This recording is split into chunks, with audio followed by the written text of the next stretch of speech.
Okay, so matanda na tayo, nakakalimutan natin yung ginawa nating video. At buti na nakita ko 'tong list ko. Ito yung hinanap ko kanina pa habang nagsasalita ako dito. Wala lang, nakuwento ko lang. So, yung top free tools in Google Extension, napakita ko na doon sa natin sa isang video ko, yung bago tayo nagtapos doon sa FPM. And gusto ko lang din balikan lang yung extension and kailangan nyo ng mga tools. So Google Sheet, meron naman kayo sa Google eh.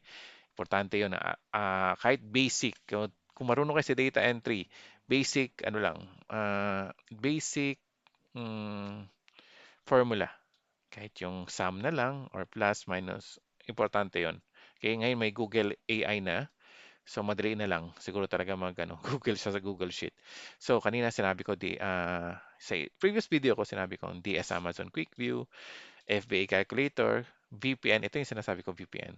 Yung coupon codes extension kasi, Cooper, Honey, Retail Minute.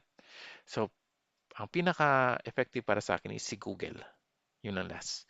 Pwede nyo i-research. Sabi ko, Walmart coupon code or ano ba yan?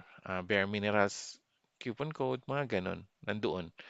Mas maganda yung ano ni Google. Okay. Google Search Engine Setup, ito yung Google Search Engine Setup is yung previous video ko 2020, 2021. Medyo nagbago na ngayon. So, click nyo lang, dapat naka-login or naka-sync yung Google nyo sa Google Gmail nyo sa Google Chrome extension nyo, Google Chrome. And then, kiklik nyo lang yung icon yung profile picture nyo, or may makita kayong settings sa baba. Ito. So, pwede nyo click yan kahit saan dyan sa dalawa. Pag-click nyo, punta kayo sa More Settings. Ito.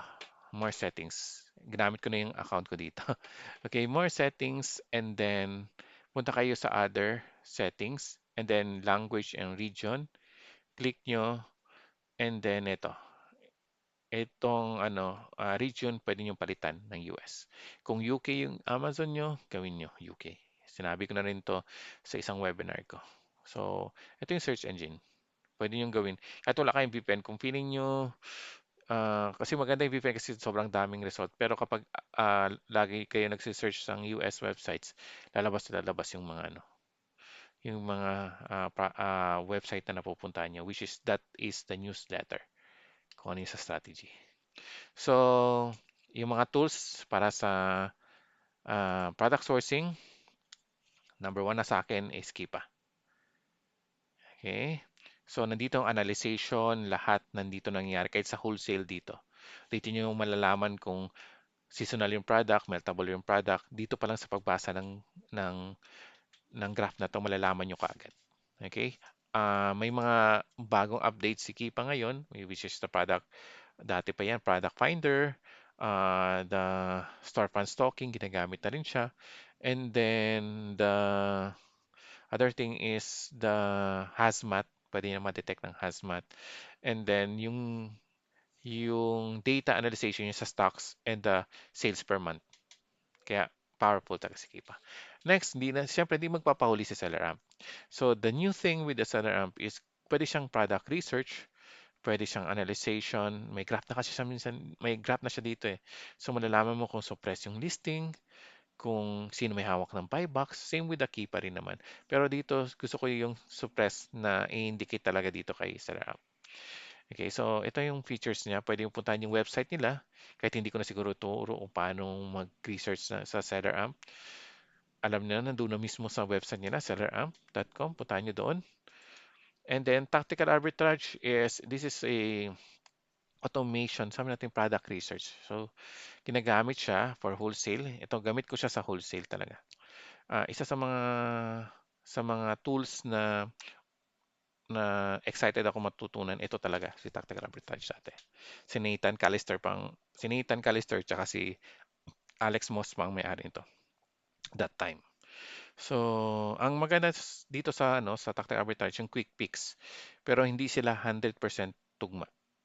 Always, di mo alam na pack of two pala. Tapos pinakita niya tactical arbitrage, yung pricing niya pack of one. So nagkakaroon ng ano dito, ng mismatch.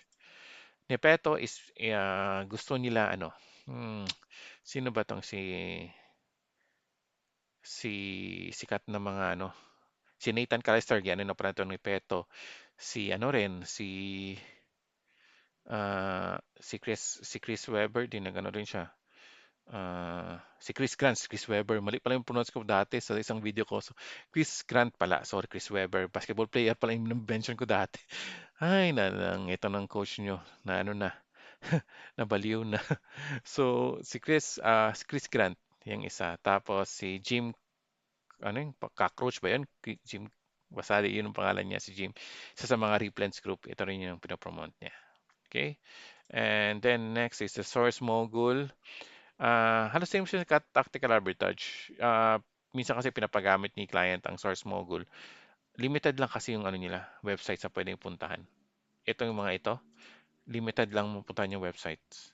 Okay, para kung di ka makipag-partner sa amin or di mo bibigay sa amin yung key, meron kasing code yan na para ma-transfer yung mga data dito sa tools na yan. Kung alam niyo yung coding, yan, kung inaalaw nila, walang problema. Kung hindi naman, so limited lang talaga. Hindi talaga ano yung ibang websites.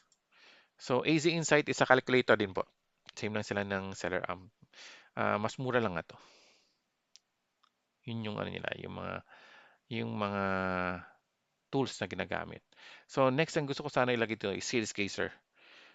Punta nyo si Chris Grant, type nyo sa YouTube, tapos Sales Gazer. Na-explain niya doon lahat. Hindi nyo na kailangan ako pa-explain nun.